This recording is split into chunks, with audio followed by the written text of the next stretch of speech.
ચાલો, good morning બાળકો. I hope મારો અવાજ અને મારી સ્ક્રીન બંને તમને પ્રોપરલી મળે છે. Okay, good. સો આપણે એક સંકરણના પ્રયોગની વાત કરતા હતા મેન્ડેલિયન જીનેટિક્સની અંદર. એક સંકરણનો આખો પ્રયોગ આપણે સમજવાનો પ્રયત્ન કર્યો, બરાબર છે. ફરીથી એ પ્રયોગ તમારી સામે મૂકી દઉં એક વખત, બરાબર છે. કે સમયુગ્મી પ્રભાવી છોડ, બરાબર છે, કેપિટલ ટી, સમયુગ્મી પ્રચ્છન્ન છોડ, સ્મોલ ટી.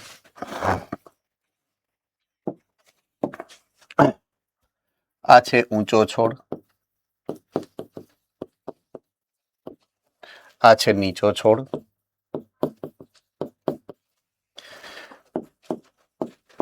પિતૃ પેઢી છે બંને. એમાંથી જન્યુઓનું વહન થાય. આમાંથી કેપિટલ ટી જન્યુ તરીકે જાય છે, આમાં સ્મોલ ટી જન્યુ તરીકે જાય છે. બેમાંથી એક જ સ્મોલ ટી, બેમાંથી એક જ કેપિટલ ટી જન્યુઓ તરીકે વહન પામે છે. આ બંનેનું સંયુગ્મન થાય છે અને એના પછીની જે પેઢી છે એમાં કેપિટલ ટી સ્મોલ ટી ઊંચા છોડ તરીકે સંતતિ F1 તમને પ્રાપ્ત થાય છે. કુલ 2 સંતતિઓ F1 ની છે. એમની વચ્ચે જ્યારે સંકરણ કરાવવામાં આવશે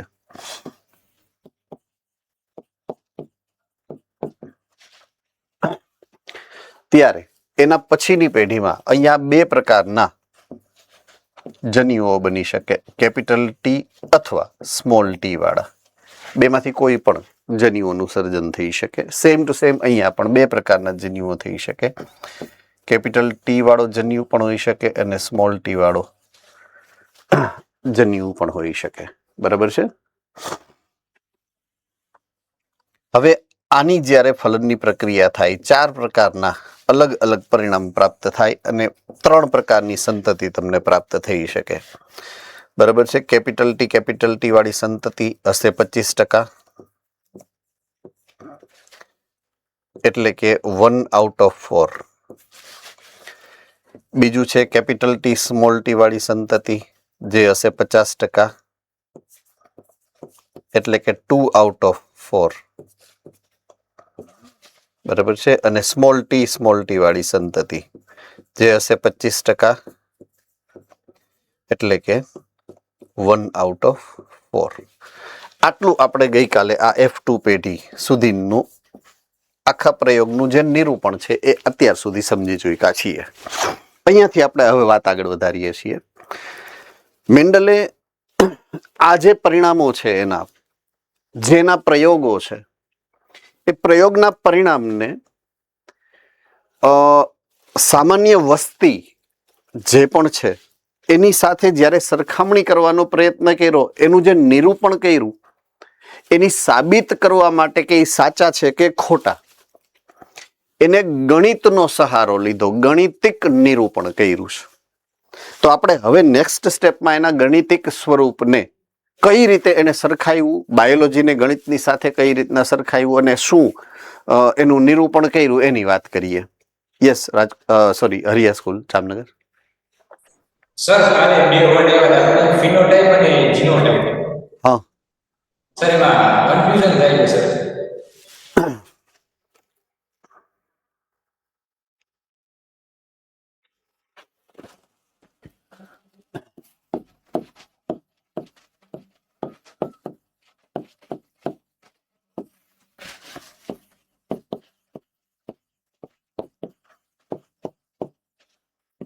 ઓકે, ક્યારેય કન્ફ્યુઝન ન થાય એવું હું તમને એક શબ્દ પકડાવી દઉં છું. જીનેટિક્સ યાદ રહીએ? જીનેટિક્સ શબ્દ યાદ રહીએ? હા કે ના? ઓકે, જીનેટિક્સ શબ્દ કોના ઉપરથી આવ્યો છે? જનીન ઉપરથી. જનીનનું અંગ્રેજી જીન્સ થાય. આ જીન શબ્દ પકડવાનો. જીન ટાઈપ, જીન ટાઈપ, જનીનનો પ્રકાર. હવે એનું ગુજરાતી જ ઈ છે.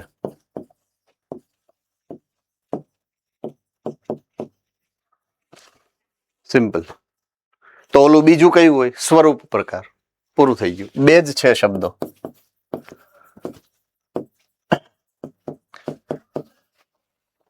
તો જીનોટાઈપને કહેવાય સ્વરૂપ પ્રકાર, સોરી ફિનોટાઈપને, અને જીનોટાઈપને કહેવાય જનીન પ્રકાર. પૂરું થઈ ગયું. એટલે જનીન શબ્દ જીન ઉપરથી આવ્યો, જીનોટાઈપ જનીન પ્રકાર, ફિનોટાઈપ સ્વરૂપ પ્રકાર. રેડી? હવે યાદ રહી જશે. ઓકે, ચાલો, બીજું કોઈ કન્ફ્યુઝન નથી ને? ઓકે, તો હું અહીંયા હતો. આ જે આખી પ્રક્રિયા છે, આખી જે પ્રયોગની શૃંખલા છે, એ આપણે ઓલરેડી સમજી ચૂક્યા છીએ. F1 પેઢીની અંદર જ્યારે સ્વફલન કરાયું અને F2 સંતતિ જે પ્રાપ્ત થઈ, એનું પરિણામ અહીંયા તમારી સામે નીચે મૂકેલું છે. કેપિટલ ટી ઊંચા છોડ છે, કેપિટલ ટી ઊંચા છોડ છે, કેપિટલ ટી ઊંચા છોડ છે, અને સ્મોલ ટી નીચા છોડ છે. આવું એક પરિણામ છે. આ પરિણામ છે F1 માંથી F2 પેઢીમાં જ્યારે આવ્યા, અને એ જે પ્રયોગ છે એનું આ પરિણામ છે. તો અહીંયા જે લખેલું છે એ જુઓ તમે, કે કેપિટલ ટી જનીન પ્રકારના F1 ના છોડને જ્યારે સ્વપરાગિત કરાય છે ત્યારે સ્વફલનથી સરખી સંખ્યામાં કેપિટલ ટી અને સ્મોલ ટી જનીન પ્રકાર ધરાવતા જન્યુઓ મળે. આ શબ્દનો અર્થઘટન તમારે કરવાનું છે. તો એ કહે છે શું? F1 સંતતિ એના જન્યુઓ બનાવે ત્યારે, શું કહે છે? F1 સંતતિ જ્યારે એના જન્યુ બનાવશે ત્યારે જેટલા જન્યુ બને એમાંથી અડધા જન્યુમાં કેપિટલ ટી જશે અને અડધા જન્યુમાં સ્મોલ ટી જશે, એવું ઈ કહેવા માંગે છે. આ સ્ટેટમેન્ટ તમને સમજાઈ ગયું છે? ઓકે, ઈ સેન્ટેન્સનો રેફરન્સ હું આપું તમને. ક્યાં છે ઈ? આઈ રહ્યો. કેપિટલ ટી સ્મોલ ટી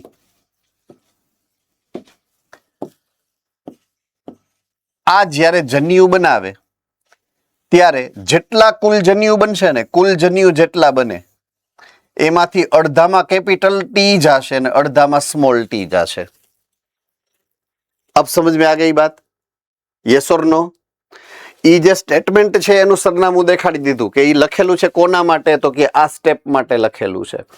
જન્યુઓના નિર્માણની પ્રક્રિયા જ્યારે થાય કેની? તો કે F1 સંતતિના છોડની. તો ઈ જ્યારે જન્યુ બનાવે ને ત્યારે અડધા જન્યુમાં કેપિટલ ટી નાખે અને અડધા જન્યુમાં સ્મોલ ટી નાખે છે.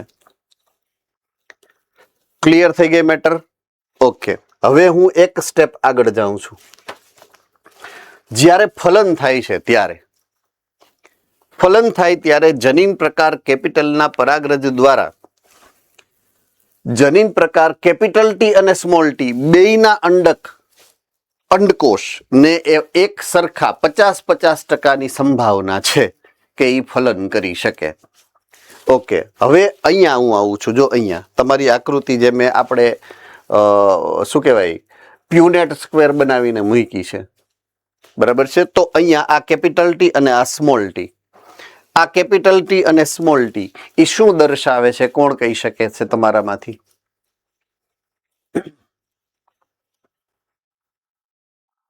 જુનાગઢ નથી આવડતું કે અવાજ નથી, સ્પીકર નથી, માઇક નથી? અચ્છા, ઓકે, કાંઈ વાંધો નહીં. રાજકોટ જનીન પ્રકાર રોંગ. મોડાસા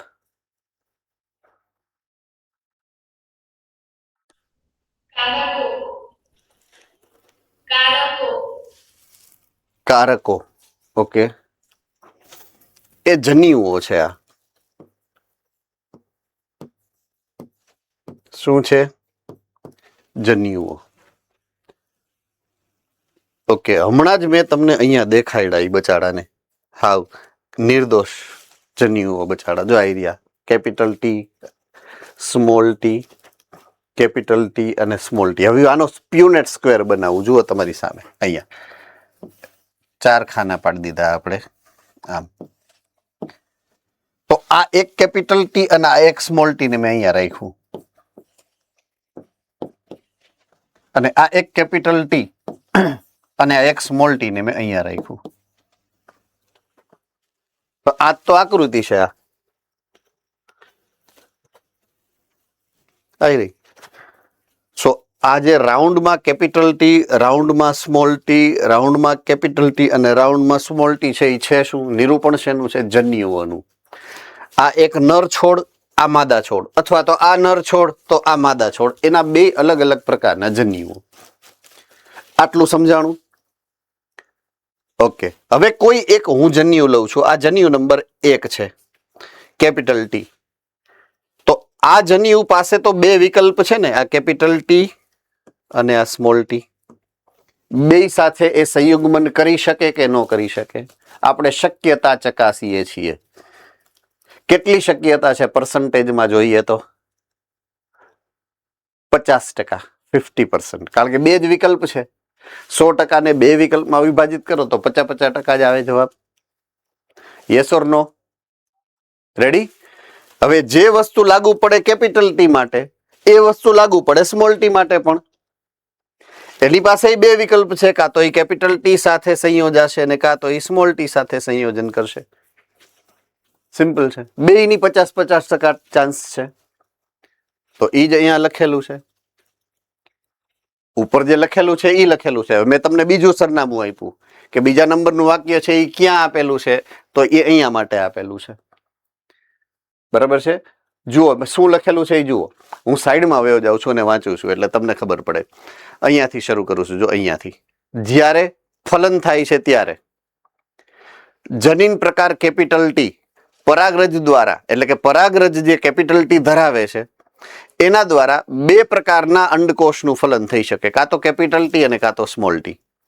એટલે આ વાળું, આ કાં તો કેપિટલ ટી અને કાં તો સ્મોલ ટી. કોણ? કેપિટલ ટી વાળું. રેડી? તો પરાગિત કરવાની એની સંભાવના કેટલી થઈ ગઈ? 50%. હવે એ જ વસ્તુ લાગુ પડે સ્મોલ ટી માટે. આવી રહ્યું સ્મોલ ટી ના અંડકોષને આ જો સ્મોલ ટી, આ સ્મોલ ટી નું જે પરાગરજ છે, જેમ કેપિટલ ટી નું પરાગરજ પાસે બે વિકલ્પ હતા, કેપિટલ ટી અને સ્મોલ ટી. એમ સ્મોલ ટી પાસે બે જ વિકલ્પ રહીએ ને, આ એક કેપિટલ ટી અને આ એક સ્મોલ ટી. બે વિકલ્પ છે એની પાસે, સેમ ટુ સેમ. રેડી છે? હા કે ના? કમ્પ્લીટલી ખબર પડી ગઈ? મેં તમારા ટેક્સ્ટ બુકના શબ્દને કટ કોપી પેસ્ટ કરીને મૂક્યા છે. એટલે તમારી ટેક્સ્ટ બુકમાં જે આપેલું છે એ શું છે એ મેં તમને સમજાવ્યું છે.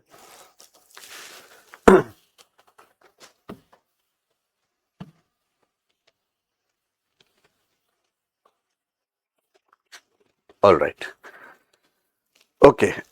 હવે જે સંતતિ પ્રાપ્ત થઈ છે તમને, એ સંતતિની વાત કરી છે અહીંયા.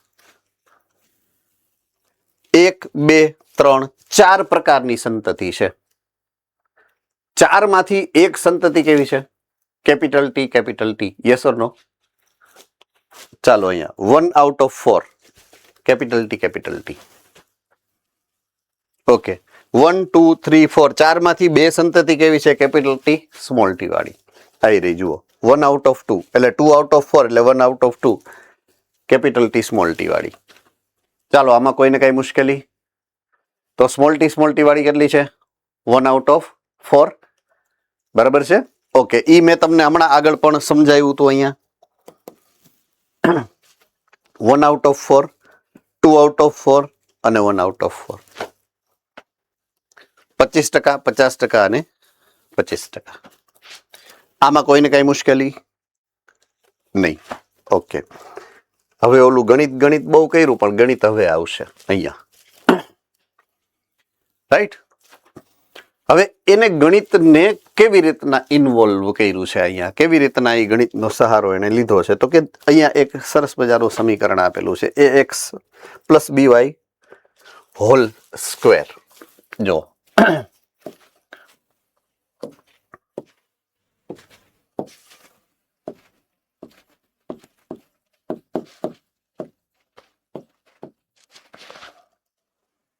હવે ઇઝ ઇક્વલ ટુ એક વખત ax plus by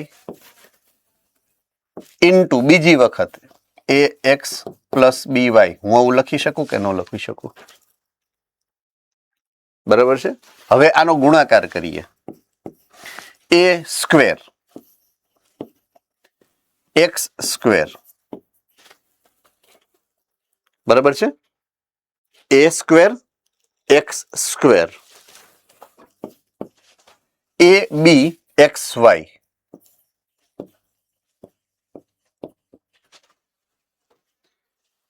a b x y બે વખત બરાબર છે પ્લસ બી સ્ક્વેર વાય સ્ક્વેર. આવો જવાબ આવવો જોઈએ. આ ગણિતનું સ્વરૂપ છે. હવે હું પાછો જાઉં. જુઓ અહીંયા તમને જે આપેલું છે એ કયું સ્વરૂપ છે? તમે જે ઓળખો છો કેપિટલ ટી અને સ્મોલ ટી ને વગેરે અને વગેરે અને વગેરે એવું આપેલું છે. બરાબર છે. હવે એને સરખાવવું મારે કઈ રીતે એની વાત કરું તો અહીંયા જ્યારે આ ફર્સ્ટ સ્ટેપ છે, જે પહેલું સ્ટેપ છે, આ બીજું સ્ટેપ છે અને આ ત્રીજું સ્ટેપ છે, આપણે એવું માની લઈએ. તો પહેલું સ્ટેપ છે એના માટે હું અત્યારે રેફરન્સ લઉં છું એક સંકરણના પ્રયોગનો.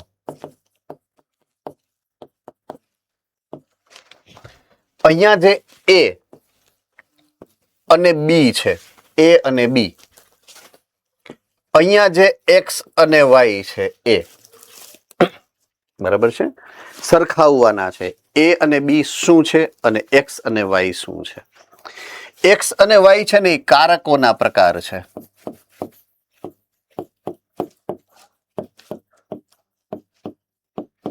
આ પહેલી વાત. a અને b છે ને એ કારકોની સંખ્યા છે.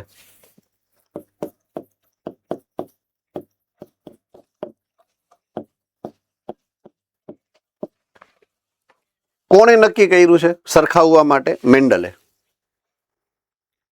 રેડી? ક્યારે? આ ઇમ્પોર્ટન્ટ છે. ક્યારે? હું જે વાત કરું છું એ શેના માટે એને સમજી છે, શેના માટે એને નિરૂપિત કરી છે? તો એના જવાબમાં આવશે જ્યારે સજીવ, અહીંયા છોડ, જેના પિતૃ છે, બરાબર છે, પિતૃ પેઢી જન્યુનું નિર્માણ કરે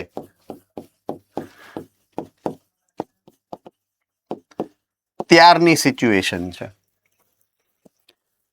જન્યુ એની પાસે, પિતૃ પાસે, પિતૃ નંબર 1 કેપિટલ ટી છે. પિતૃ નંબર 2 એની પાસે સ્મોલ ટી છે. તો બંનેની અંદર કારકોની કુલ સંખ્યા કેટલી છે? 2. બરાબર છે. એક પિતૃ પાસે કેપિટલ ટી સમયુગ્મી પ્રભાવી જોડમાં છે. બીજા પિતૃ પાસે સ્મોલ ટી સમયુગ્મી પ્રચ્છન્ન છે પણ છે જોડમાં. એટલે જ્યારે એ જન્યુ બનાવશે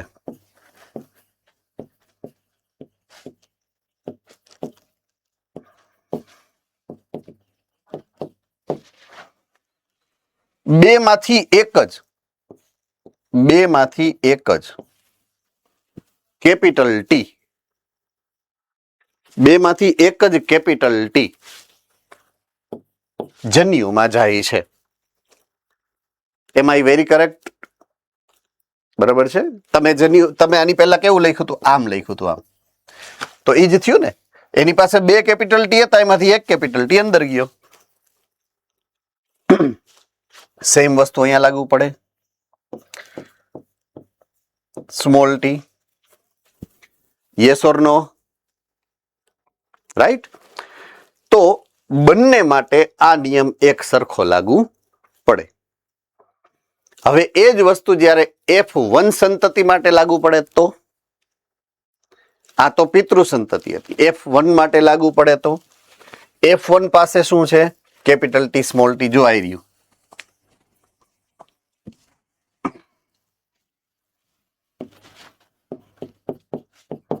કેપિટલ ટી અને સ્મોલ ટી છે, રાઈટ? તો એની પાસે બે પ્રકારના જન્યુ બની શકે ને. આના જન્યુ બને ત્યારે કાં તો હાફ કેપિટલ ટી જશે, yes or no, or half small T જશે. આપણી પાસે F1 સંતતિ કેટલી છે? 2. એટલે અહીંયા હું આમ કરું એટલે આ થઈ ગયું 2 વખત. ક્લિયર થયું? ઈ બેયનું તો સંયુગ્મન કરવાનું, ક્રોસિંગ કરવાનું છે ને. આનું બેયનું તો ક્રોસિંગ કરવાનું છે તમારે. એટલે F1 સંતતિની પાસે જ્યારે તમે જશો ત્યારે તમારી પાસે આ સમીકરણ મળે છે આ સ્વરૂપે. આઈ રહ્યું જુઓ.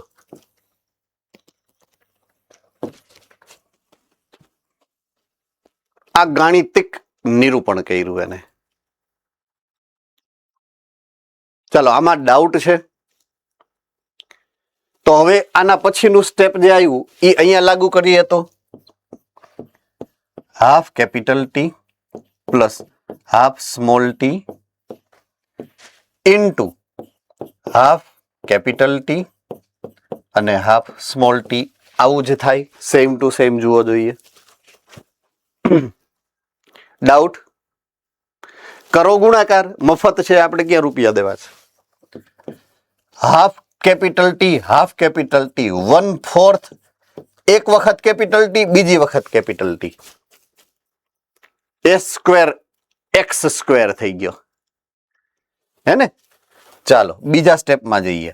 Half capital T half small T, right? એટલે 1/4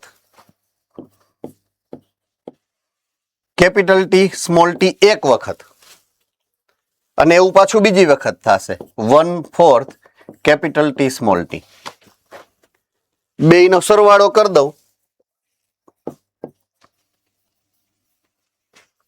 1/2 capital T small T. Doubt? Plus 1/4 small T small T.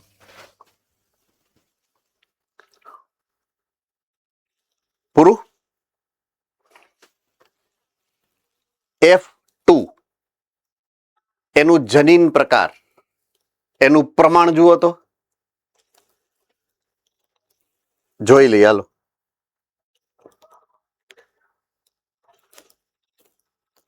1/4 capital T capital T, 2/4 એટલે કે 1/2 capital T small T, 1/4 small T small T. તો નેચરે જે ગણિતના નિયમો બનાવ્યા છે એ બાયોલોજીમાં લાગુ પડ્યા. બાયનોમિયલ જે નોમેનક્લેચર છે, રાઈટ, એ બધું જ અહીંયા તમે જોઈ શકો છો એ પ્રમાણે. સોરી, આની પછીની સ્લાઇડમાં છે.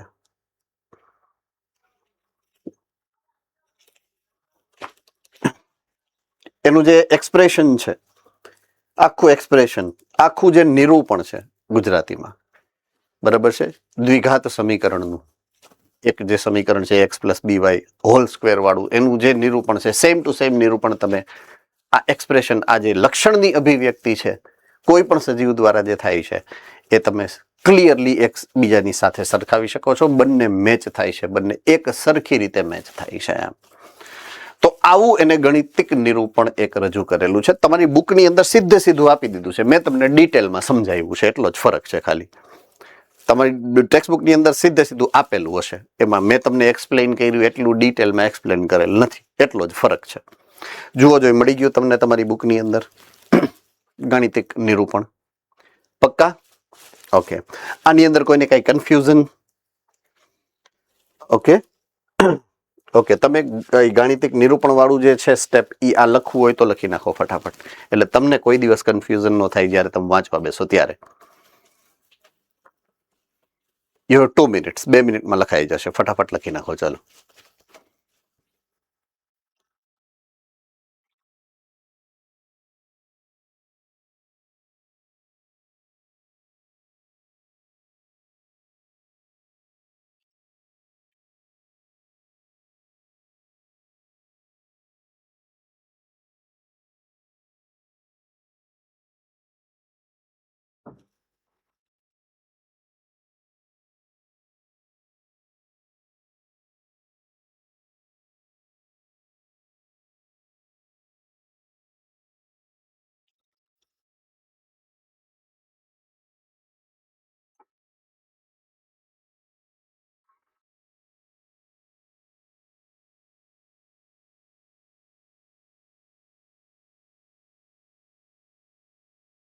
ચલો, ઇઝ ઇટ ઓવર?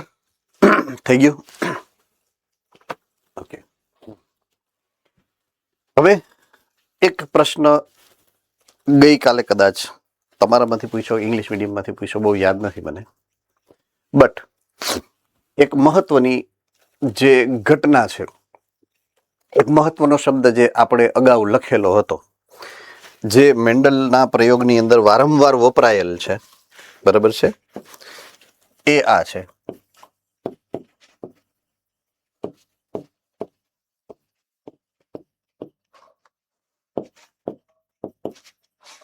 શુદ્ધ અને સમયુગ્મી પિતૃ. આવો, બરાબર છે. શું છે? શુદ્ધ અને સમયુગ્મી પિતૃ. હવે એનું અર્થઘટન કરી અને એ શું છે એ સમજવાનો આપણે પ્રયત્ન કરવાનો અત્યારે છે. ઓકે.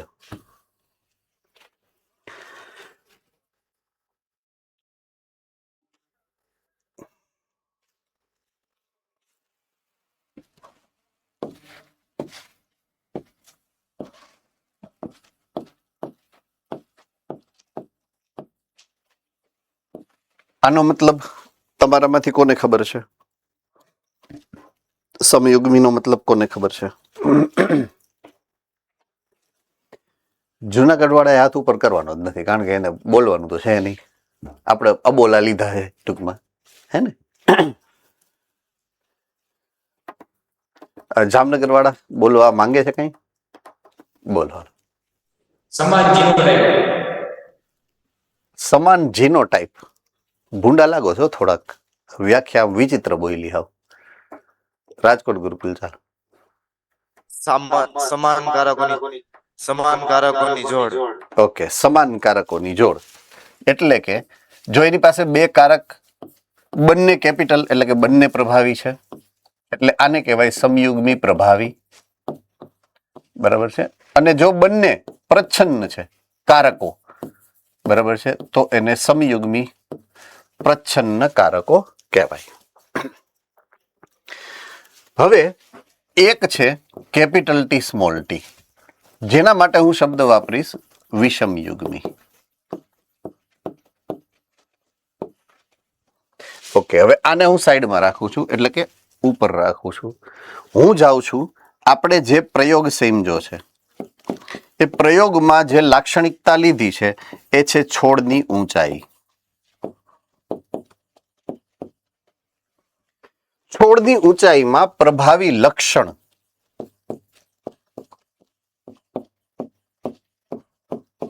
અને પ્રચ્છન્ન લક્ષણ, એટલે કે એની અભિવ્યક્તિની વાત કરું છું, બરાબર છે. બે પ્રકારની છે. પ્રભાવી છે એ ઊંચા છોડ છે, અને પ્રચ્છન્ન છે એ નીચા છોડ છે.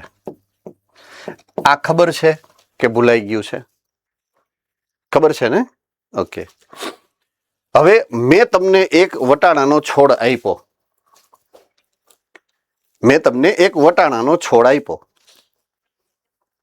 એ વટાણાના છોડને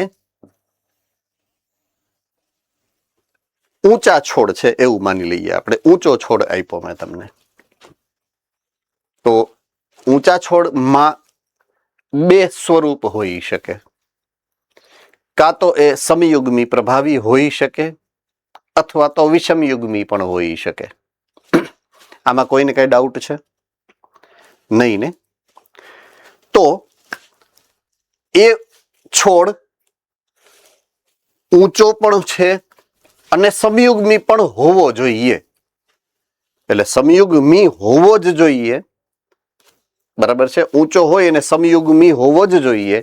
આખી વસ્તીમાં એક પણ છોડ મારે એવો જોઈતો જ નથી કે જેમાં કેપિટલ ટી અને સ્મોલ ટી હોય, બરાબર છે. તો મને તો ખબર નથી કે મારી પાસે જે ઊંચો છોડ છે, હવે એ એક છોડ છે મારી પાસે દાખલા તરીકે, બરાબર છે. હવે એના પછીની મારે સંતતિ પોઈન્ટ સમજવાનો છે, કેરફુલી સમજવાનો છે. હું જે સમજાવવા માંગુ છું એ, મારી પાસે અત્યારે એક ઊંચો છોડ છે, મારે એના પછી ભવિષ્યમાં સંતતિઓનું સર્જન કરવું છે, બરાબર છે. પછીની સંતતિમાં આખી વસ્તીમાં એક પણ છોડ એવો ન હોય સંતતિઓમાં કે જે નીચો છોડ હોય,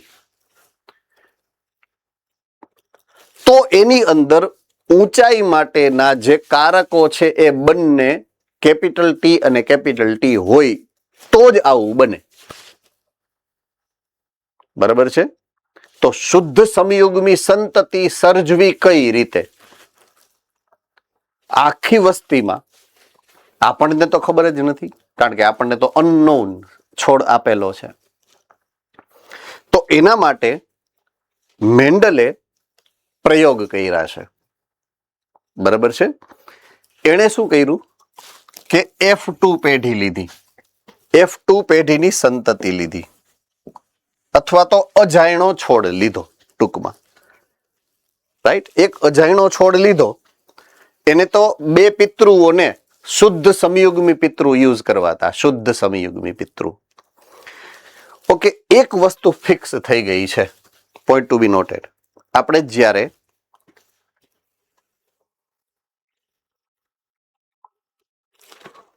આ આખી પ્રક્રિયાને સમજી હતી ગઈકાલે અને અત્યારે પણ, ત્યારે એક વસ્તુ ફિક્સ થઈ ગઈ હતી કે બે માંથી આ એક લક્ષણ અને આ બીજું લક્ષણ, પોઈન્ટ ટુ બી નોટેડ, એ બેમાંથી એક જ લક્ષણ અહીંયા આવશે F1 પેઢીમાં. હા કે ના? યસ ઓર નો? એ લક્ષણને મેં કેવું કીધું? પ્રભાવી. જે F2 માં આવશે અને 25% જ આવશે, ઓછું આવશે, એને મેં કીધું પ્રચ્છન્ન લક્ષણ. આ એક પોઈન્ટ ગઈકાલે વાત કરી હતી. એ જ સમયે જ્યારે મેં કારકો વિશેની સમજૂતી આપી હતી ને, કારકો વિશેની સમજૂતી, ત્યારે મેં એવું કીધું હતું એક્સપ્રેશન બે છે. તો એક માટેનું એક એક્સપ્રેશન હશે, બીજા માટેનું બીજું એક્સપ્રેશન હશે. તો એક કારક નીચા છોડ માટેનું આની પાસે હશે, એક કારક ઊંચા છોડ માટેનું જે આની પાસે હશે. એટલે કારકો બે પ્રકારના હશે. એક કારક તો એવું પણ હશે ને કે જે નીચા છોડ ઉત્પન્ન કરાવતું હશે, ને એક કારક એવું હશે કે જે ઊંચા છોડ માટે જવાબદાર હશે. બરાબર છે કે નહીં? યસ ઓર નો? તો એક વસ્તુ ફિક્સ થઈ ગઈ કે આની પાસે જે યુગ્મમાં કારકો હશે, આની પાસે જે યુગ્મમાં કારકો હશે એ બંને એક સમાન હશે. સમયુગ્મી પ્રભાવી અને સમયુગ્મી પ્રચ્છન્ન. તો જો કેપિટલ ટી છે તોય છોડ ઊંચો થાય છે, કેપિટલ ટી સ્મોલ ટી છે તોય ઊંચો થાય છે. નીચા હોવાની શરત શું છે? સમયુગ્મી પ્રચ્છન્ન હોવા. આના ઉપરથી એટલું તમે સમજી શકો કે ન સમજી શકો કે છોડ નીચો ત્યારે જ થાય જ્યારે શુદ્ધ અને સમયુગ્મી હોય. તો શુદ્ધ સંતતિ એમાં પ્રચ્છન્ન અભિવ્યક્તિ ફિક્સ થઈ ગઈ, પ્રભાવીમાં ગોટે ચડ્યા આપણે. બરાબર છે? જ્યારે હું વાત કરીશ શુદ્ધ સમયુગ્મી સંતતિની, તો મારી પાસે તો બે વિકલ્પ છે. એ શુદ્ધ સમયુગ્મી પ્રભાવી સંતતિ પણ હોઈ શકે અને પ્રચ્છન્ન પણ હોઈ શકે. આના વિશે મને કન્ફ્યુઝન છે કે પ્રભાવી બે પરિસ્થિતિમાં થઈ શકે છે. કેપિટલ ટી હોય તોય અને કેપિટલ ટી સ્મોલ ટી હોય તોય. પણ આ તો ફિક્સ જ છે, પ્રચ્છન્ન તો ત્યારે જ થાય જ્યારે એ સ્મોલ ટી હોય. કોઈ પણ કેસ જોઈ લ્યો તમે, અહીંયા એમ જ છે કે સ્મોલ ટી, અહીંયા એમ જ છે સ્મોલ ટી. જેટલા પ્રયોગો કરશો, જેટલી સંતતિઓ સર્જશો, એક જ છે કે પ્રચ્છન્ન ત્યારે જ બને જ્યારે બંને, તો એ શુદ્ધ સ્વરૂપ જ છે. એટલે શુદ્ધ સમયુગ્મી પ્રચ્છન્ન છે એ ફિક્સ થઈ ગઈ.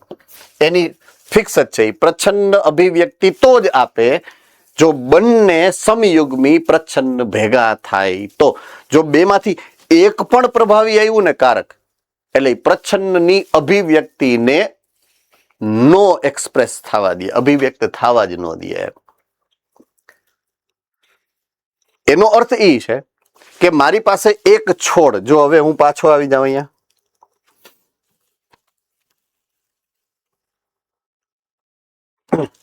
મારી પાસે એક અજાયણો છોડ છે, ઊંચો છોડ છે, બરાબર છે. હવે એને બીજા ઊંચા છોડ સાથે જ્યારે હું ક્રોસિંગ કરાવીશ, હે ને, તો એના પરિણામે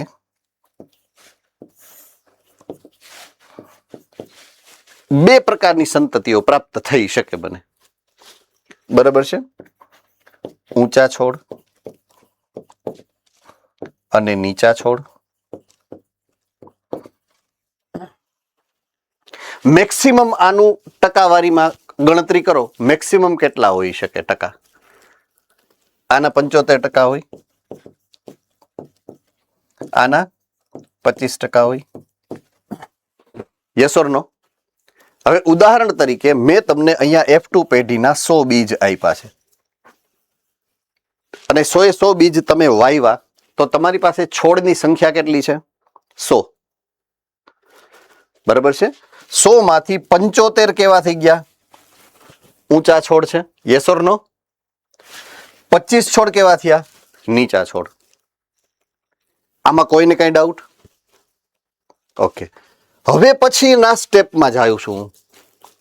હવે હું લઉં છું F3. શરત એટલી કે નીચા છોડ જેટલા મને 25 મળ્યા હતા ને, એ બધા મેં કાપીને ફેંકી દીધા, ગાયને ખવડાવી દીધા.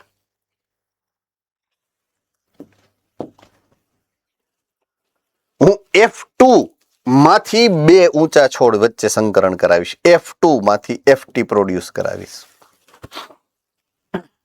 અગેઇન એમાં બે પ્રકારની સંતતિ મળી શકે, ઊંચા છોડ પણ મળી શકે. ઓકે, કન્ફ્યુઝન થાય છે હું જે સમજાવું છું એમાં? મેં જે અત્યારે તમને સમજાવ્યું થોડુંક, એમાં કન્ફ્યુઝન થયું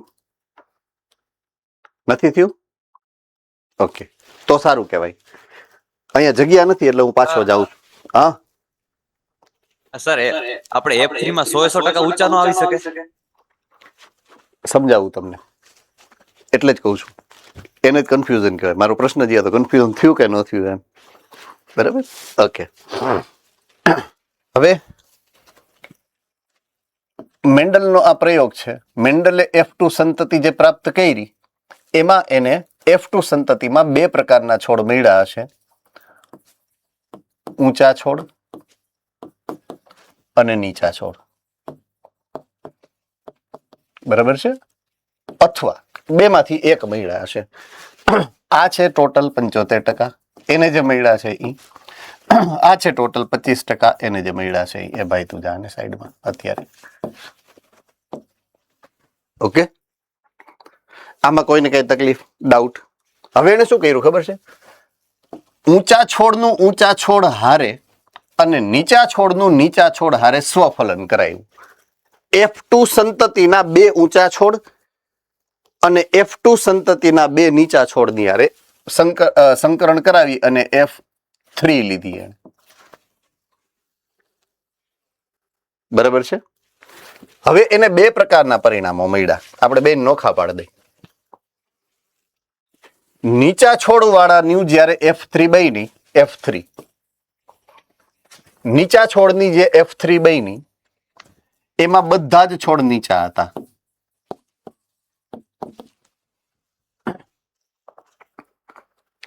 પણ આની જે F3 બની, એમાં બંને પ્રકારના છોડ હતા, ઊંચા છોડ પણ હતા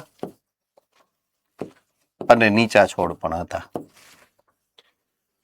ઓકે, હવે પાછો જેનો ક્વેશ્ચન હતો એ ક્વેશ્ચન ને હું જસ્ટિફાઈ કરું છું. એને જે ઊંચા છોડ મળ્યા હતા એ તો બે પ્રકારના હોઈ શકે ને, કેપિટલ ટી પણ હોઈ શકે અને કેપિટલ ટી સ્મોલ ટી પણ હોઈ શકે. આ બે પ્રકારના હોઈ શકે. એટલે એના જ્યારે સ્વફલનથી જે સંતતિ પ્રાપ્ત થાય એમાં આ બે પ્રકાર હોઈ શકે. રેડી? રાજકોટ ગુરુકુલ પરફેક્ટલી સમજાઈ ગયું છે? ઓકે. હવે F4 મેળવી અને F4. પણ F4 માં એને શું ધ્યાન રાખ્યું ખબર છે?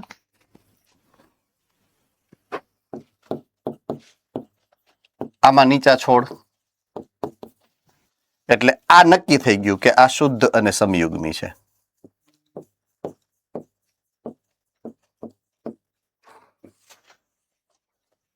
પણ આ આગળ વધતા જાય એમ નીચા છોડ આવતા જાય છે. કારણ કે આ આવી હશે,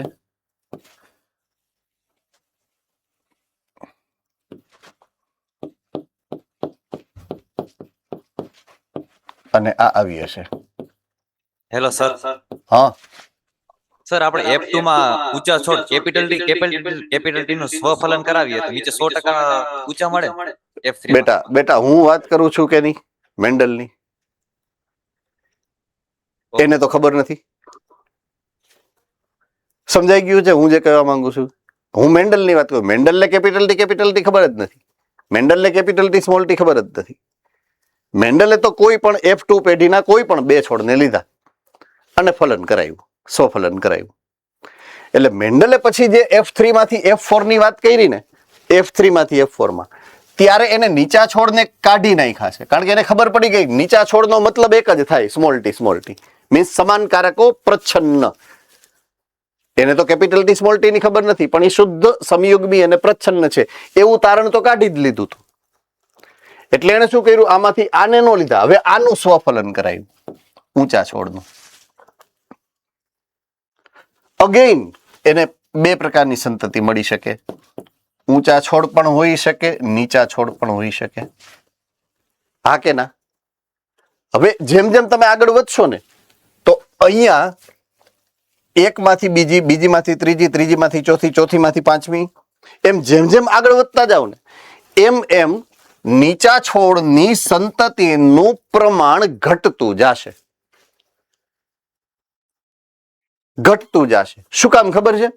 તમે એક પેઢીમાંથી બીજી પેઢીમાં જાઓ છો ને ત્યારે જો અહીંયાથી કાઢતા જાઓ છો, દૂર કરતા જાઓ છો, તમે એ જનીનને તમે કાઢતા જાઓ છો. એટલે એના પછીની પેઢીમાં જવાની જે શક્યતા છે એ પ્રમાણમાં ઓછી થતી જશે.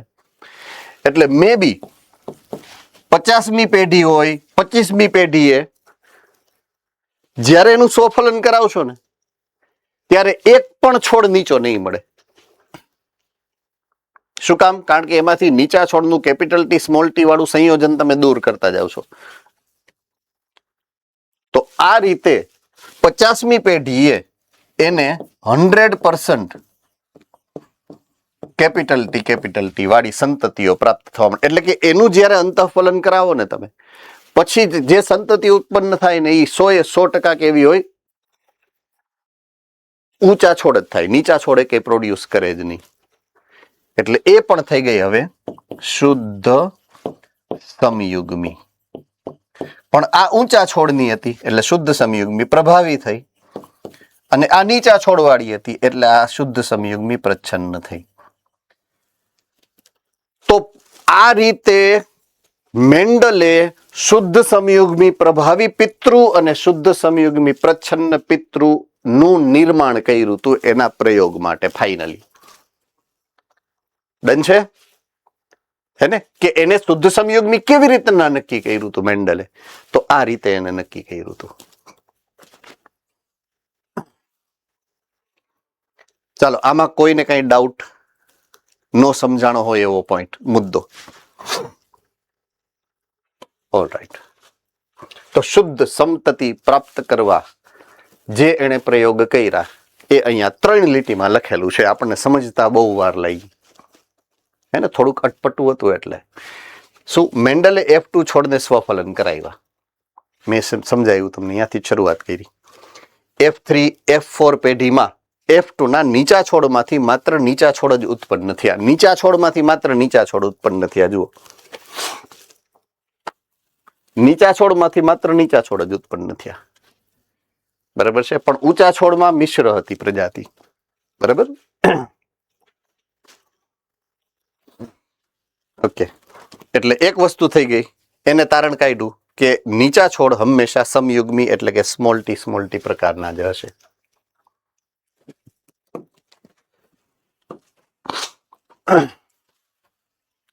હવે એક વિશેષ પ્રકારની જે કસોટી સંકરણ નામનો ઘટનાક્રમ તમારી બુકની અંદર આપ્યો છે એની વાત કરું.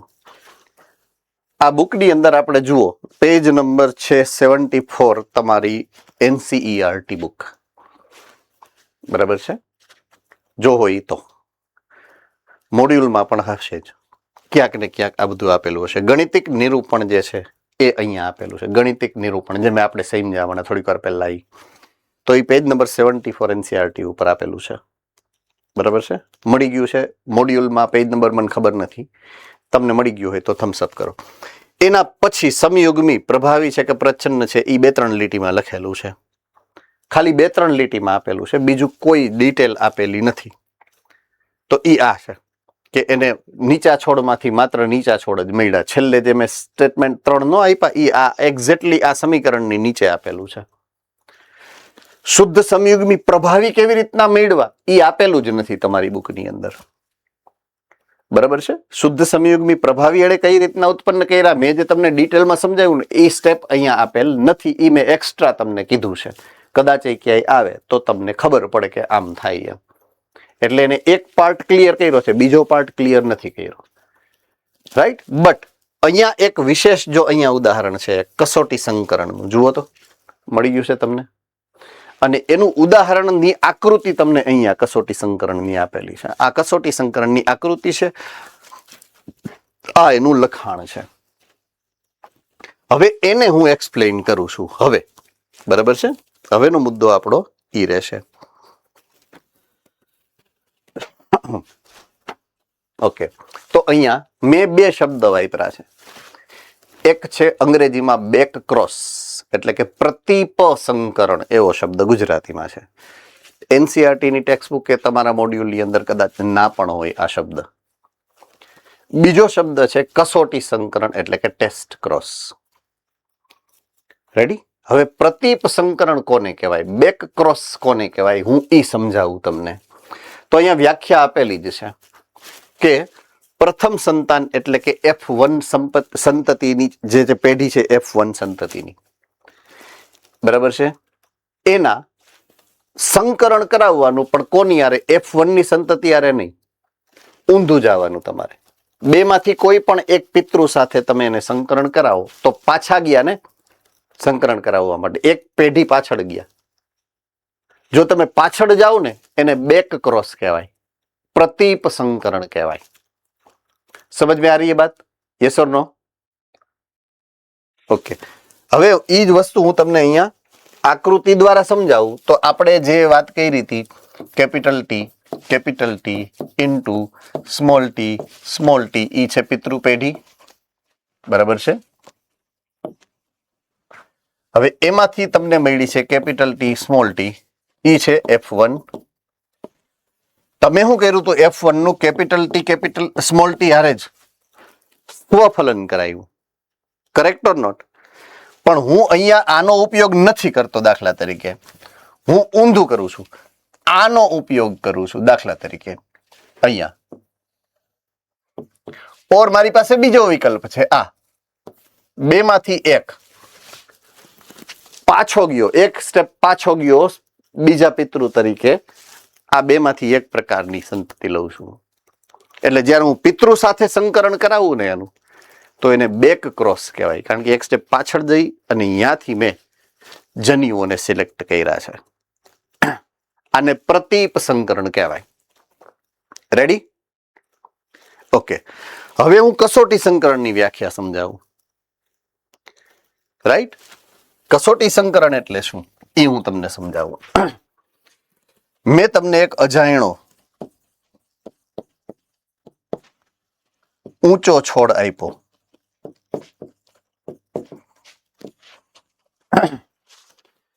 તમારે કસોટી દ્વારા નક્કી કરવાનું છે એ સમયુગ્મી છે કે વિષમયુગ્મી છે. એક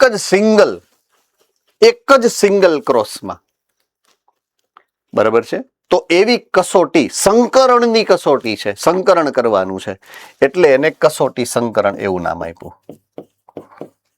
તો એ એવી કસોટી છે, એવું સંકરણ છે, સિંગલ સ્ટેપનું સંકરણ કે જે તમે કરો ને એટલે તમને ખબર પડી જાય કે સમયુગ્મી હશે કે વિષમયુગ્મી હશે. સમજ में आ रही बात और नॉट? રેડી? ઓકે, હવે હું એના માટેની એક શરત છે. દાખલા તરીકે આ અજાયણો ઊંચો છોડ છે. શું છે? અજાયણો ઊંચો છોડ છે. મને ખબર નથી કે આ છોડ સમયુગ્મી છે કે વિષમયુગ્મી. તો મારે કસોટી સંકરણ કરાવવું હોય, સંકરણ કરાવવું છે, તો એની સામે બીજો છોડ પણ જોશે ને. અહીંયા એક છોડ જોશે ને મારે. મેથેમેટિક્સમાં, ફિઝિક્સમાં કે કેમિસ્ટ્રીમાં કોઈ એક સંયોજનનું સમીકરણ હોય અને સામે બીજા સમીકરણ બીજું હોય, તો એકનું ખબર નથી ને એકનું ખબર છે, તો બીજાનું તમે તારણ કાઢી શકો ને કદાચ આ હોઈ શકે એમ. એક રાશિ તમને ખબર છે ને બીજી રાશિ તમને ખબર નથી, તો એ બીજી રાશિ જે ખબર છે એમાંય એક પદ એવું છે કે જે નથી ખબર ને બીજી રાશિનું પદ એ નથી ખબર, તો તમને કાંઈ ખબર ન પડે, તો તમે એની ઉપરથી તારણ ન કાઢી શકો. ax + by છે તો x શું છે એ ખબર નથી કે a શું છે એ ખબર નથી, પણ b અને y બે ખબર હોય તો જ તમે એના આધારે a કે b ની x ની કિંમત નક્કી કરી શકો. તો અહીંયા આમાં ખબર નથી પણ આ 100% શ્યોર હોવ ને કે આ જ છે, તો તમે એના ઉપરથી તારણ કાઢી શકો. એટલે એવો જીનોટાઈપ કે જે ખબર જ છે તમને એ મૂકવો પડે. તો અહીંયા તમારે ફરજિયાત આ રાખવું પડે. શું કામ? કારણ કે નીચો છોડ હંમેશા શુદ્ધ અને સમયુગ્મી જ હોય. યસ ઓર નો? હે ને? તો જ્યારે તમે પ્રતિપ સંકરણ કરાવશો F1 નું, પણ કોની સાથે? શુદ્ધ સમયુગ્મી પ્રચ્છન્ન લક્ષણ ધરાવતા પિતૃ સાથે, તો આ કસોટીને કહેવાનું છે કસોટી સંકરણ. શું કહેવાનું છે? કસોટી સંકરણ કહેવાનું છે. તો શું કરવાનું છે? F1 પેઢીની જે સંતતિ છે, F1 પેઢીની સંતતિનું સંકરણ તમારે કોની હારે કરાવવાનું છે? શુદ્ધ સમયુગ્મી પ્રચ્છન્ન પિતૃ સાથે. આ પ્રકારના સંકરણને કસોટી સંકરણ કહેવાય. આટલું સમજાઈ ગયું છે પરફેક્ટલી? રાઈટ? ઓકે. હવે એક સિમ્પલ લોજિક હું તમને સમજાવી દઉં. એકદમ સરસ મજાનું લોજિક સમજાવી દઉં. આપણી પાસે F1 જે પેઢી હતી, કેપિટલ T અને સ્મોલ t હતી, એનું તમે કેપિટલ T સ્મોલ t હારે સ્વફલન કરાવ્યું. સંતતિ કેટલી પ્રાપ્ત થાય છે જુઓ તો. Capital T, capital T, capital T, small t, બરાબર છે, અને small t, small t. Means બે પ્રકારના છોડ મળે કે ન મળે? ઊંચા છોડ અને નીચા છોડ બંને મળે, હા કે ના? રેડી? ઓકે. હવે દાખલા તરીકે આ તો તમને જે કરેલો પ્રયોગ છે એ છે. હવે જો હું કસોટી સંકરણ કરાવું તો કસોટી સંકરણનો નિયમ શું છે? આનું સંકરણ કોની સાથે કરાવવાનું છે? શુદ્ધ સમયુગ્મી પ્રચ્છન્ન પિતૃ સાથે. યાદ આવી ગયું? બરાબર છે. તો જો F1 સંતતિ કેપિટલ T સ્મોલ t છે અને એનું સંકરણ મેં સ્મોલ t સાથે કરાવ્યું, તો આમાં સંતતિ બે પ્રકારની પ્રાપ્ત થાય. જો આના જન્યુઓ કાં તો કેપિટલ T હોઈ શકે કાં તો સ્મોલ t હોઈ શકે. આના જન્યુ તો એક જ પ્રકારના હોય ને, સ્મોલ t વાળા જ. કેપિટલ T તો હોય જ નહીં એનામાં. એટલે there are only 50% ચાન્સ કે 50% સંતતિ કેવી છે? ઊંચા છોડ. અને જેટલા છોડ બનશે એમાંથી 50% છોડ કેવા હશે? નીચા છોડ. ઓકે. હવે હું અહીંયા F1 નથી એવું માની લઉં, આ રાખું. અજાણ્યો ઊંચો છોડ છે. આ શું છે? મેં તમને જે અજાણ્યો ઊંચો છોડ આપ્યો છે, તમારે નક્કી કરવાનું છે કે એ સમયુગ્મી છે કે વિષમયુગ્મી. તમે શું કર્યું? એનું સંકરણ કરાયું. કોની સાથે? નીચા છોડ સાથે સંકરણ કરાયું. સમજાઈ ગયું કે નહીં? અને જો આ પ્રમાણે સંતતિ પ્રાપ્ત થઈ તો તમે શું નક્કી કરી શકો? એ વિષમયુગ્મી છે. જો 50% સંતતિ જ ઊંચા છોડ ધરાવતી હોય, 50% સંતતિ નીચા છોડ ધરાવતી હોય એવી સંતતિઓ મળે એ પ્રમાણમાં, તો અજાણ્યો છોડ કેવો હોય? વિષમયુગ્મી હોય.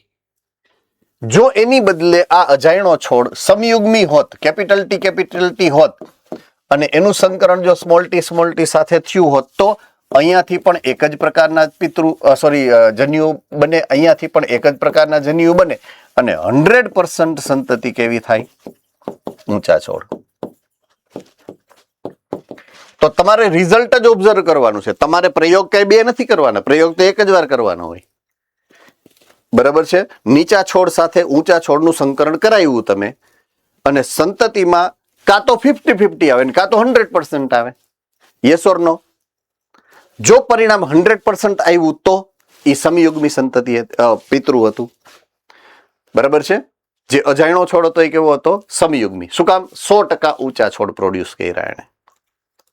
બરાબર છે? અને જો એ અજાણ્યો છોડ વિષમયુગ્મી હોત ને તો એ સંતતિ 50-50% બે પ્રકારની ઉત્પન્ન થાત. કાં તો ઊંચા છોડ થાત અથવા તો નીચા છોડ થાત. સિમ્પલ કસોટી સંકરણ ટેસ્ટ કરી તમે, એક જ સિંગલ પ્રયોગ કર્યો અને એમાં જ તમે નક્કી કરી શક્યા કે એ વિષમયુગ્મી હતી કે સમયુગ્મી હતી. એટલે આ પ્રકારના સંકરણને કસોટી સંકરણ કહેવામાં આવે છે. બરાબર છે? તો અહીંયા કસોટી સંકરણની વ્યાખ્યા જે આપેલી છે એ પ્રમાણે, પ્રથમ સંતાન પેઢીનું બે પિતૃઓ પૈકી સમયુગ્મી પ્રચ્છન્ન પિતૃ સાથેના સંકરણને કસોટી સંકરણ કહેવાય. સિમ્પલ. બરાબર છે? પાછા જે જૂના પિતૃઓ હતા એમાંથી ફક્ત તમારે સમયુગ્મી અને પ્રચ્છન્ન પિતૃને લેવાના, એની યારે સંકરણ કરાવવાનું છે. Hello sir. યસ બેટા.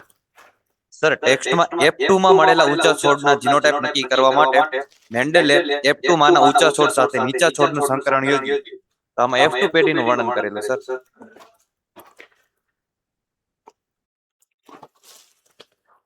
મેં તો અહીંયા F2 નહીં, F1 નહીં, એકેય F નહીં, હાવ અજાણ્યું રાખ્યું છે. મીન્સ F1 માટે લાગુ પડે, F2 માટે પણ લાગુ પડે, F3 માટે પણ લાગુ પડે, F4 માટે પણ લાગુ પડે, Fx માટે પણ લાગુ પડે. ક્લિયર થઈ ગઈ વાત આખી? હે ને? એ ગમે એના માટે લાગુ પડે. એટલા માટે મેં શબ્દ જાણી જોઈ અને અજાણ્યો ઊંચો છોડ એવો વાપરો છે. એટલે એ ગમે એના માટે લાગુ. મેં તો તમને ઊંચો છોડ આપ્યો, તમારે નક્કી કરવાનું છે કે આ સમયુગ્મી છે કે વિષમયુગ્મી છે. તમે શું કર્યું? નીચા છોડ સાથે એનું સંકરણ કરાવ્યું. બરાબર છે? નીચા છોડ સાથે સંકરણ કરાવ્યું અને જો 50-50% મળ્યું તો જે ઊંચો છોડ હતો એ વિષમયુગ્મી હતો, અને જો 100% ઊંચા છોડ મળે તો એ સમયુગ્મી હતો અને એ પ્રભાવી હતો. બરાબર છે? ક્લિયર થઈ ગઈ વાત આખી? કમ્પ્લીટલી. ડાઉટ એક પણ રહેવો ના જોઈએ. બરાબર છે? જીનેટિક્સમાં ડાઉટ રાખવાનો જ નહીં, મજા જ નહીં આવે તમને નહીતર, કારણ કે કન્ફ્યુઝન જ ક્રિએટ કરે. સબ્જેક્ટ ઇઝી પણ છે અને કન્ફ્યુઝન કરે એવો પણ છે. ઓલ રાઈટ, પાછો જાઉં છું. બેક ક્રોસ અને ટેસ્ટ ક્રોસમાં આપણે ટેસ્ટ ક્રોસ જે આકૃતિ આપેલી છે બુકની અંદર એ મેં અહીંયા રાખી છે. લક્ષણ મેં તમને ઊંચાઈના લક્ષણની આરે કમ્પેર કરી અને સમજાવ્યું. અહીંયા પુષ્પના રંગનું ઉદાહરણ આપેલું છે. ફરક એટલો જ છે, બાકી સેમ ટુ સેમ લાગુ પડે છે. અહીંયા તમે જોશો સમયુગ્મી પ્રચ્છન્ન પિતૃ છે આકૃતિમાં. ગોતો જો, અહીંયા મળી ગયું. રાઈટ? અને અહીંયા છે સમયુગ્મી પ્રચ્છન્ન. આ સમયુગ્મી પ્રચ્છન્ન, આ સમયુગ્મી પ્રચ્છન્ન. બરાબર છે? બે આકૃતિ. એટલે તમે શું કરો? આ બેને સરખાવો. કન્ફ્યુઝન. પણ તમારે જે જાણવાનું છે એ આના વિશે જાણવાનું છે. જો આ અહીંયા વચ્ચે છે ને એ ભાઈ, તમે જે કામ કરવા માંગો છો એ કામ અહીંયા વચ્ચે આપેલું છે. એટલે તમારી સમજૂતી તમારે અહીંયાથી ચાલુ કરવાની. તમારો ક્વેશ્ચન અહીંયા છે. બરાબર છે? એટલે તમારે જે આકૃતિ વાંચવાની છે એ આકૃતિ અહીંયા જો અજ્ઞાત જનીન પ્રકાર એવું લખેલું છે. મળી ગયું? મેં શબ્દ હું વાપરો તો અજાયણો છોડ, એ અહીંયાથી લીધો છે મેં એકચ્યુઅલી, એ શબ્દ જ મેં અહીંયાથી ગોઈતો છે. હવે આ જો ઉપર ક્વેશ્ચન માર્ક તમને દેખાશે અહીંયા, મળી ગયો ક્વેશ્ચન માર્ક, એનો જીનોટાઈપ શું છે ભૈયા? બરાબર છે, એ પ્રભાવી સમયુગ્મી છે કે પ્રભાવી વિષમયુગ્મી છે? તો પ્રભાવી સ્વરૂપ પ્રકાર છે એનો, પણ અજ્ઞાત જનીન પ્રકાર છે. જીનોટાઈપની ખબર નથી, ફિનોટાઈપ ખબર છે, એ તમારે ગોતવો છે. બરાબર છે, તો બે શક્યતાઓ દેખાડી છે અહીંયા, કાં તો એ સમયુગ્મી હશે અને કાં તો એ વિષમયુગ્મી હશે. તો સમયુગ્મી અહીંયા લખ્યું છે, જો આ કેપિટલ W મળ્યો, અને કાં તો એ વિષમયુગ્મી હશે, અહીંયા હશે જો કેપિટલ W અને સ્મોલ w, મળી ગયો. બે માંથી એક શક્યતા હોય, બે ન હોય, કાં તો આ હશે ને કાં તો આ હશે. જો આ હોય તો કે એને સમયુગ્મી પ્રચ્છન્ન પિતૃ સાથે સંકરણ કરાવો તો અહીંયા કેપિટલ W બે પ્રકારના જન્યુ બને, અહીંયા સ્મોલ w જન્યુ બન્યા, અને જેટલી સંતતિ બને 100% સંતતિ કેવી છે? કેપિટલ W સ્મોલ w વાળી. હવે કેપિટલ W આવ્યું એટલે પુષ્પ કેવા કલરનું થવું જોઈએ? જાંબલી કલરનું, પ્રભાવી લક્ષણ ધરાવતું. શું કામ? આ ચારે ચાર સંતતિના જે પ્રકાર છે એ વિષમયુગની સ્થિતિ દર્શાવે છે. વિષમયુગ્મી એટલે એક પ્રભાવી કારક છે, એક પ્રચ્છન્ન કારક છે. પ્રભાવી કારકની હાજરી હોય એટલે પ્રભાવી લક્ષણ જ અભિવ્યક્ત થાય. ચારે ચાર પ્રભાવી અભિવ્યક્તિ થયું. નીચે વાંચો, બધા જ પુષ્પો જાંબલી અને અજ્ઞાત પુષ્પ વિષમયુગ્મી પ્રભાવી. એટલે આ પરિણામ છે અને આ એનું તારણ છે. પહેલી લીટી જે છે ને એ એનું પરિણામ છે, અને બીજી લીટી છે ને એ એનું તારણ છે. બરાબર છે? સેમ વસ્તુ બીજો ઓપ્શન નંબર 2, જો એ વિષમયુગ્મી હોત તો એના જન્યુ, આના જન્યુ બે પ્રકારના બનત. બરાબર છે? એક કેપિટલ T બનત અને એક સ્મોલ ટી બનત. જો આઈડિયા, પણ આના તો જન્યુ બે જ પ્રકારના હોય ને, સ્મોલ w. તો અહીંયા 50-50% શક્યતા છે. જુઓ, ઉપરના બે પુષ્પ છે એ જાંબલી પુષ્પ છે, નીચેના બે પુષ્પ છે એ સફેદ પુષ્પ છે. તો 50% સંતતિ જાંબલી પુષ્પ સર્જતી થઈ ને 50% સંતતિ સફેદ કલરના પુષ્પ સર્જતી થઈ. રેડી થઈ ગયું?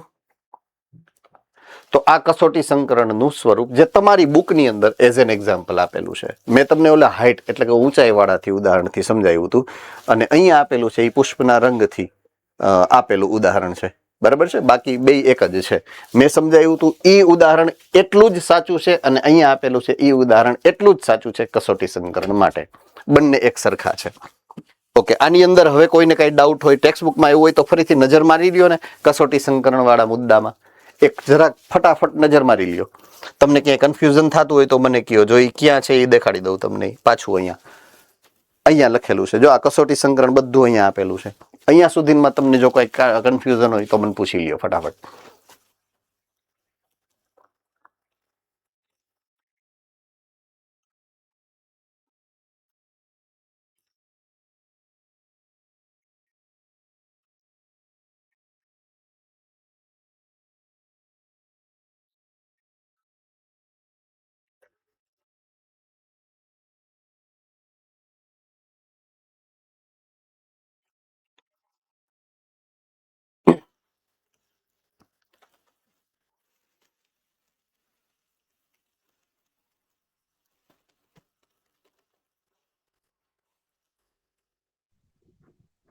ઓલ રાઈટ, હા બોલ બેટા. સર, પ્રદીપ સંકરણ નું રિઝલ્ટ શું મળે? કોઈ પણ મળી શકે. પ્રતિપ સંકરણ એક પ્રકાર છે. એ એકચ્યુઅલમાં શું છે ખબર? જ્યારે સંકરણ કરાવતા હોઈએ ને, દાખલા તરીકે, પોઈન્ટ ટુ બી નોટેડ, દાખલા તરીકે સંકરણનો આપણો દેશી ભાષાનો જે અર્થ કે બે અલગ અલગ પ્રકારના સજીવો છે, અલગ અલગ લક્ષણ ધરાવતા સજીવો છે, એની વચ્ચે એકમાંથી મારે એક લક્ષણ જોઈશે, બીજામાંથી મારે બીજું લક્ષણ જોઈશે, બેનું સંયોજન કરીને મારે નવી સંતતિ સર્જવી છે. Correct or not? ખબર છે ને? આવી તો આ સંકરણની સામાન્ય ડેફિનેશન છે. તો દાખલા તરીકે મેં બે પિતૃને લીધા, મેં એમની વચ્ચે જ્યારે લિંગી પ્રજનન કરાવ્યું તો મેં ધારેલા લક્ષણ એમાં આવે જ એની ગેરંટી હોય? ન હોય. આવે અને એનો નહીં આવે. એટલે મારે શું કરવાનું? ઈ જ ને ઈ જ પ્રયોગ પાછો કરવાનો. ઈ જ ને ઈ જ પ્રયોગ. તો ક્યાં સુધી કઈ રહી જવાનું? જ્યાં સુધી સંતતિ મને મેં ધાર્યું છે એવા સંયોજન પ્રાપ્ત ન થાય ત્યાં સુધી. ક્યારેક શું થાય ખબર છે? 1 2 3 4 5 6 7 8 9 10 11 12 100 200 500 વાર પ્રયોગ કરું ને તોય ન આવે. આપણે શું હોય? 1 વાર વાંચી, 2 વાર વાંચી, 3 વાર વાંચી, 4 વાર વાંચી, 5 વાર વાંચી, પછી મૂકી દઈ. આપણે એવું કરીએ કે હવે આપણાથી નહીં થાય એમ. વૈજ્ઞાનિકો એવું ન કરે. વૈજ્ઞાનિક શું કરે ખબર છે? પછી પિતૃઓને ફેરવી નાખે. પહેલો ઓપ્શન, જે છોડ નર છોડ તરીકે લીધો હતો એને માદા તરીકે લઈએ, જે માદા તરીકે લીધો હતો એને નર છોડ તરીકે લઈએ, ઊંધું કરી નાખે. પાછું 1 2 3 4 5 6 ન મળ્યું, રાઈટ? પછી એ ત્રીજા સ્ટેપમાં શું વિચારે? ઊંધું કરે. ઉપરના એકાદા છોડને લઈએ. જ્યારે ઉપરના એકાદા છોડને સિલેક્ટ કરે ને એને બેકક્રોસ કહેવાય. શું કહેવાય? બેકક્રોસ, પ્રતિપ સંકરણ કહેવાય. એટલે એ તો કોમન ટર્મિનોલોજી, બધા માટે લાગુ પડે. માણસ છીએ એ તો તમારા માટે લાગુ પડે, મારા માટે લાગુ પડે. પણ સર છે એ તમારા માટે લાગુ નહીં પડે અત્યારે, કે મેડમ છે એ અત્યારે તમારા માટે લાગુ નહીં પડે. એ અહીંયા આ મારા માટે સ્પેસિફિક લાગુ પડે. એટલે પ્રતિપ સંકરણ કેટલાય બધા હેતુ માટે હોઈ શકે. એમાંનું એક ટાઈપ એવો છે કે જે કસોટી સંકરણ છે. તો કસોટી સંકરણ પહેલા મારે તમને પ્રતિપ સંકરણ તો સમજાવવું પડે ને, એટલે મેં લીધું છે અહીંયા. આપ સમજ મારી વાત? એ તમારા ટેક્સ્ટબુકમાં આપેલ મુદ્દો જ નથી એકચ્યુઅલમાં, પણ મેં લીધો એટલા માટે કે પ્રતિપ સંકરણ નો એક પ્રકાર છે કસોટી સંકરણ. અને સંકરણની દુનિયામાં તો એ બહુ મોસ્ટ કોમન છે. પ્રતિપ સંકરણ બેકક્રોસ તો કરે, ઘણી બધી વાર કરાવવું પડે જ્યારે આ પ્રયોગો થતા હોય ત્યારે. એટલે તમે તો ભવિષ્યમાં પાછા ભણવાના જ છો બાયોલોજી, ક્યાંક ને ક્યાંક તો એ આવવાનું જ છે. તો તમને એકચ્યુઅલ મિનિંગ એનો ખબર હોવો જોઈએ એમ. ડન છે? પરફેક્ટ. બીજા કોઈ કન્ફ્યુઝન આમાં? All right.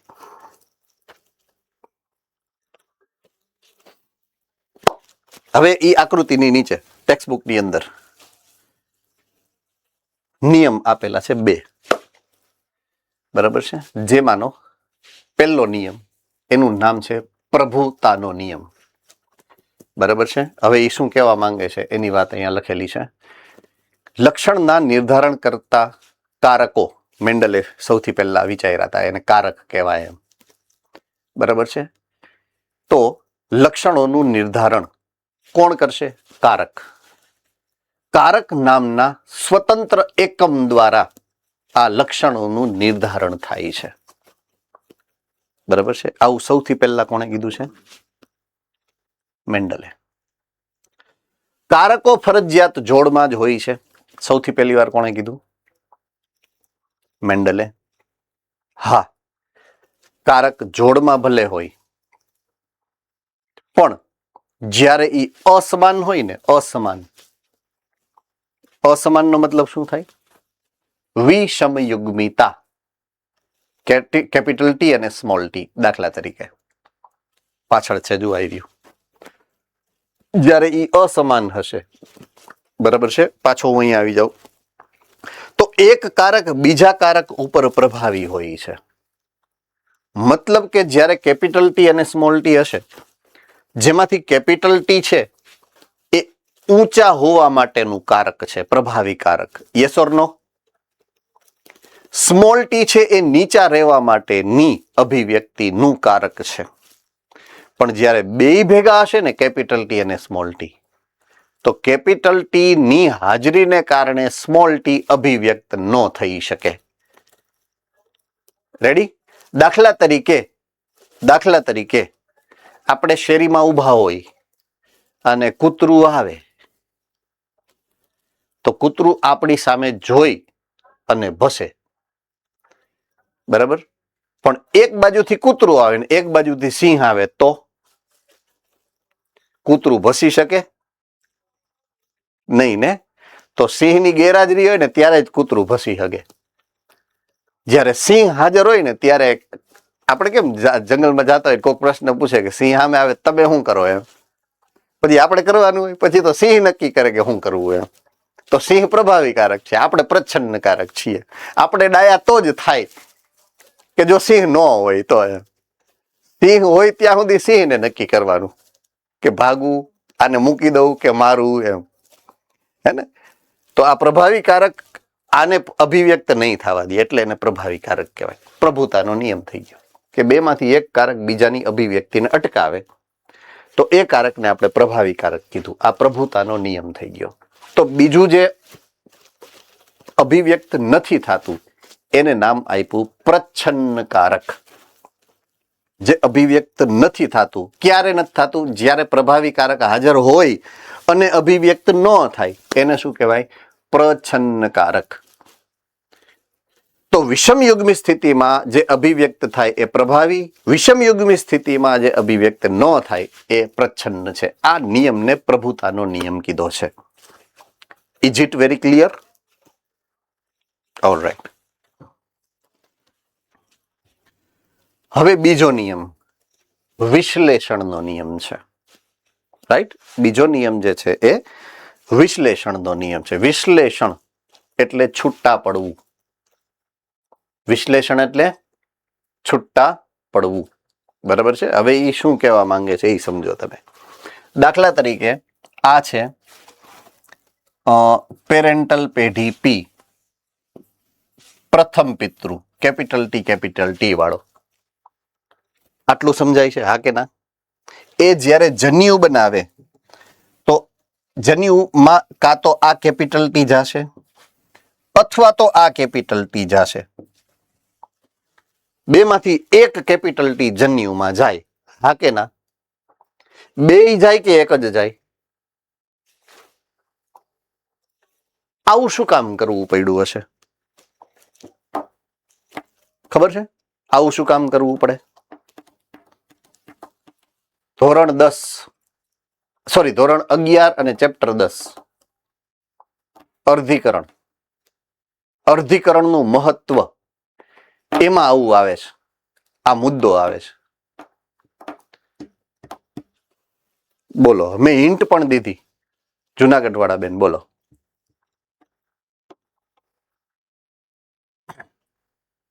તો હા, હવે આવ્યું. પેઢીઓમાં રંગસૂત્રોની સંખ્યા જાળવી રાખવામાં આવે. યસ. હવે દાખલા તરીકે તમે મનુષ્ય છો, તમારી અંદર 46 રંગસૂત્ર છે. બરાબર છે? તો માતામાંય 46, પિતામાંય 46, બે ભેગા કરો તો પછીની પેઢીમાં 48 થાય. 23 જોડ. એની બદલે 46 જોડ થાય. તો કરવું શું પડે? એક જન્યુ બીજું જન્યુ જે બનશે ને એમાં મારી પાસે જેટલા છે ને 2 સેટ, એમાંથી એક જ સેટ હું મોકલીશ. બેમાંથી એક જ સેટ મારે મોકલવાનો થાય. એવો બીજો સેટ બીજી પેઢીમાં છે ને 2 સેટ, એ બેમાંથી એક જ સેટ મોકલશે. એટલે મારી સંતાન પેઢીમાં એક સેટ મારામાંથી આવે, એક સેટ મારા પાર્ટનરમાંથી આવે, બે ને ભેગા થઈને મારી સંતતિને બેમાંથી એક સેટ મળે. કહેવાનો અર્થ એ છે. આપ સમજ में आ रही है बात? તો અર્ધીકરણ એટલા માટે થાય કે પેઢી દર પેઢી તમારા ડીએનએ નું પ્રમાણ, રંગસૂત્રોની સંખ્યા જળવાઈને રહીએ. જીનોમ એક ધારું રહીએ, નહીં તો જીનોમ બેવડાતું જાય, ડબલ થતું જાય. બરાબર છે? તો આ જે છૂટા પડવાની ઘટના છે એ ક્યારે બને? જન્યુઓ બનતા હોય ત્યારે. ક્યારે બને? જન્યુઓ બનતા હોય ત્યારે. બસ તો ઈ જ છે કે કારકોની જોડ જન્યુ બને ત્યારે છૂટી પડે. સિમ્પલ. એક જ, બેમાંથી એક જ જન્યુમાં જાય. સેમ ટુ સેમ અહીંયા પણ એમ જ થાય. આ અહીંયા જાય અથવા તો આ અહીંયા જાય. અહીંયા પણ આ F1 સંતતિ છે તો આ કેપિટલ ટી અહીંયા જાય એક જન્યુમાં, સ્મોલ ટી બીજા જન્યુમાં જાય. એટલે 50% કેપિટલ ટી વાળા થાય, 50% સ્મોલ ટી વાળા થાય F1 સંતતિમાં. પી માં 100% જો પ્રભાવી હોય તો પ્રભાવી વાળા જ થાય, પ્રચ્છન્ન હોય તો પ્રચ્છન્ન વાળા જ થાય. તો છૂટા પડવાની જે ઘટના સમજાવી છે એને વિશ્લેષણ કહેવાય. તો એ જ વસ્તુને જો અહીંયા બે વૈકલ્પિક કારકો જ્યારે હારે હશે મિશ્રિત થયા વગર ભેગા રહીએ. બરાબર છે? આ રહ્યા બે ભેગા છે, બે એકની હારે અભિવ્યક્ત નથી થતા. દાખલા તરીકે આ F1 પેઢી, એની પાસે તો બે પ્રકારના કારક છે ને, કેપિટલ ટી છે ને સ્મોલ ટી છે, પણ અભિવ્યક્ત તો એક જ થયું ને, કેપિટલ ટી. એવું થયું કે છોડ અડધો આમ ગયો અને અડધો આમ ગયો, એમ અડધો અડધો, એવું તો ન થાય ને. બે માંથી એક જ અભિવ્યક્ત થાય, મિશ્ર અભિવ્યક્તિ ન થાય. બરાબર છે? તો મિશ્રિત થયા વગર ભેરા રહીએ. જ્યારે સજીવ દ્વારા જન્યુઓ સર્જાય ત્યારે બંને કારક એકબીજાથી અલગ પડે, તેમાંથી એક જ કારક જનનકોષમાં દાખલ થઈ શકે, બેમાંથી એક જ. આ રીતે કોઈ પણ જન્યુકોષ લક્ષણોની અભિવ્યક્તિ માટે એક જ જનીન ધરાવે છે, એટલે આને જન્યુકોષની શુદ્ધતાનો નિયમ પણ કહેવાય. બેમાંથી એક જ, એટલે શુદ્ધ છે એ. બરાબર? સજીવ કોઈ લક્ષણ માટે સમયુગ્મી કે વિષમયુગ્મી હોઈ શકે, પરંતુ જન્યુઓ લક્ષણની જે તે અભિવ્યક્તિ માટે શુદ્ધ જ હોય. એ ક્યારેય કેપિટલ ટી અને અડધું સ્મોલ ટી એવું ન હોય. કાં તો કેપિટલ ટી હોય તો કેપિટલ ટી હોય, સ્મોલ ટી હોય તો સ્મોલ ટી. એક જ મિનિટમાં એક થઈ જશે. આઈ નો કે 1 ને 5 થઈ ગઈ છે. સમયુગ્મી પિત્રો દ્વારા ઉત્પન્ન થતા બધા જ જન્યુઓ સમાન છે. આ રહ્યા જો, આ સમયુગ્મી તો 100% જન્યુઓ કેપિટલ ટી વાળા જ હશે. જ્યારે વિષમયુગ્મી પિતૃ હોય તો બે પ્રકારના જન્યુ ઉત્પન્ન થઈ શકે. વિષમયુગ્મીમાં 50% હોય, 50% પ્રભાવી કારક વાળા હોય, 50% પ્રચ્છન્ન કારક વાળા હોય. રેડી? આમાં કોઈને કઈ ડાઉટ? પૂરો. તો તમારો એક સંકરણનો પ્રયોગ જે છે એ અહીંયા પૂરો થાય છે. બરાબર છે? આવતીકાલથી આપણે દ્વિસંકરણ, એની પહેલા લગભગ ઓલા અપવાદો છે, એ અપવાદોની વાત કરશું. બરાબર છે? તો I see you tomorrow. Take care.